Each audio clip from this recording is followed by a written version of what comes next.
What's up? Come on, my people. You all have got to start liking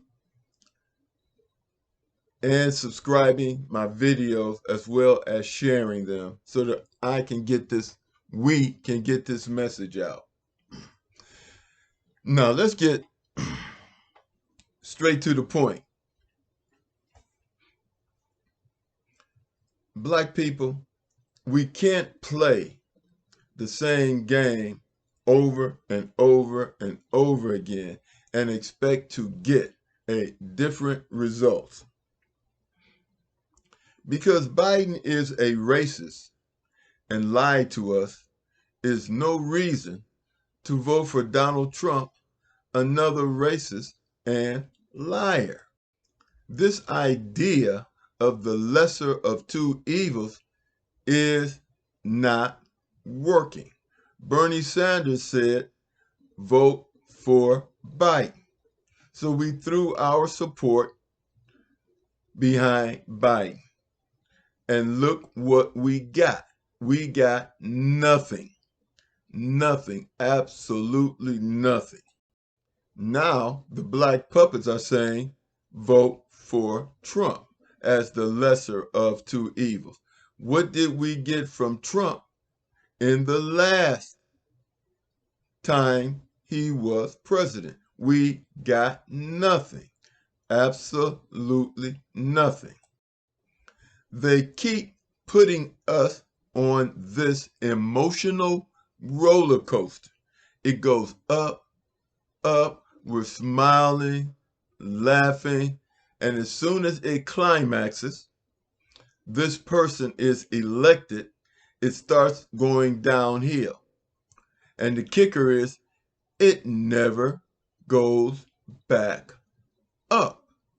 It never goes back up. We voted for Clinton.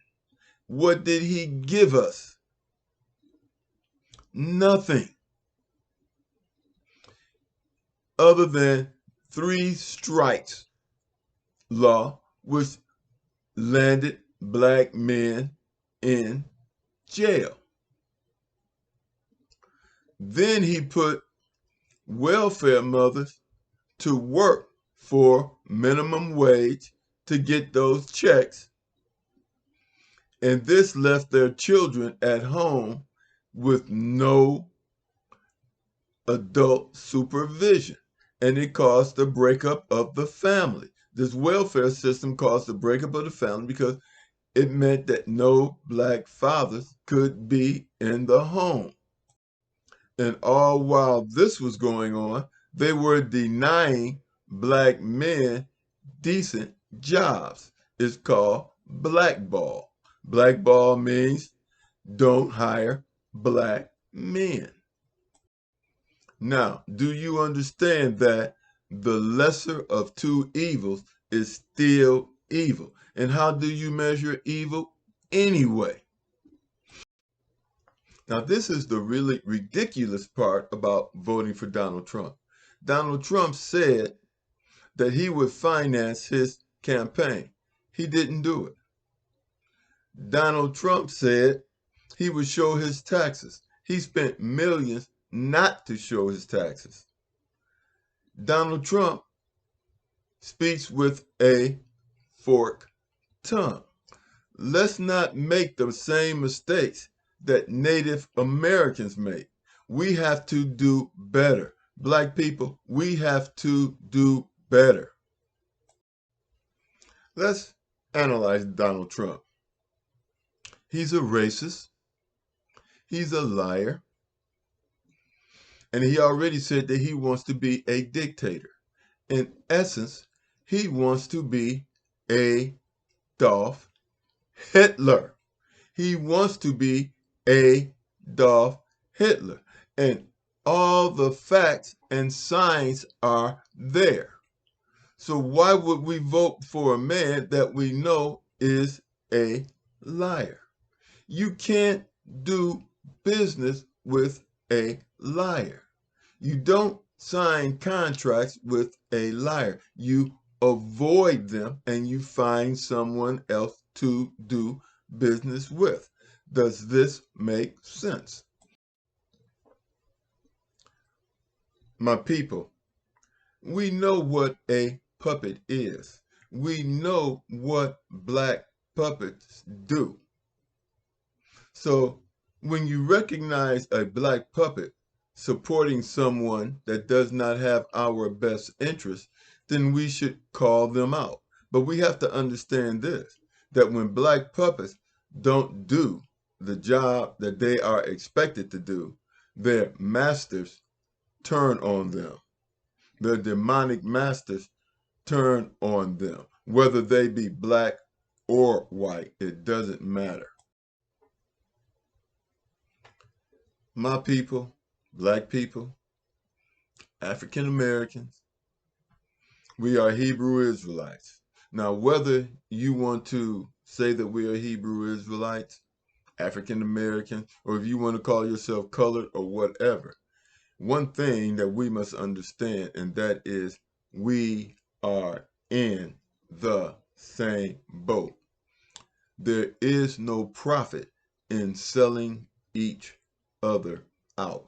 There is no profit in selling each other out. When that boat that we are all in goes down, we go down together, whether you are a puppet or not. So we may as well stand strong, think with our minds, and stop pretending that this government cares about us. We freed ourselves from slavery by fighting in the Civil War. We deleted Jim Crow laws by fighting for voting rights and fighting against and fighting for our civil rights. But these things have been replaced with systemic racism, and the battle is still on. They bombed our cities, our segregated cities, Black Wall Street, in the 1920s, and we had 140 black banks. We had towns and cities that were bombed and destroyed by the United States government. And those cities were buried under water. There are lakes on top of those cities. So what should we do? The first thing that we must do, whether you want to call yourself a Hebrew Israelite or a black Christian, doesn't matter. But the first thing we should do is vote for someone who promises us reparations and will say it publicly. And will say it publicly that they will give us reparations. And that person must also say what the government knows is that we are Jews. We are the true Hebrew Israelites in accordance with Deuteronomy 28. When a politician says that African Americans are actually Hebrew Israelites, and we have documented proof of that, which they do in DNA, and he says it is time to pay reparations, then it is time for us to vote for him, whether he be black or white. Because the reality of the situation is, when any candidate publicly states this, then he's going to automatically lose the vote of white supremacists and racists. And he has to be willing to stand before God and Hebrew Israelites and prove his self-worth. Even if the person doesn't do this and lose, then there will be others that will come behind him. But the reality of the situation, we have to understand what's going on globally. Because what's going on globally is that black countries all over the world are asking for reparations. And not just for them, they are asking for reparations for all black people, those that have been colonized and enslaved. And we must join them. We must join them in the call for reparations. If you want our participation, you have to give us reparations. Like and subscribe, hit the like button, share the video. Whether we be Black Christians, Hebrew Israelites, Black Muslims, we are in the same boat, and we have to hold that boat up ourselves. We have to plug those holes in that boat by becoming one, not just with African Americans, but with Africans on every continent on the planet, because we are all in the same boat. Like and subscribe, and let's get this thing going.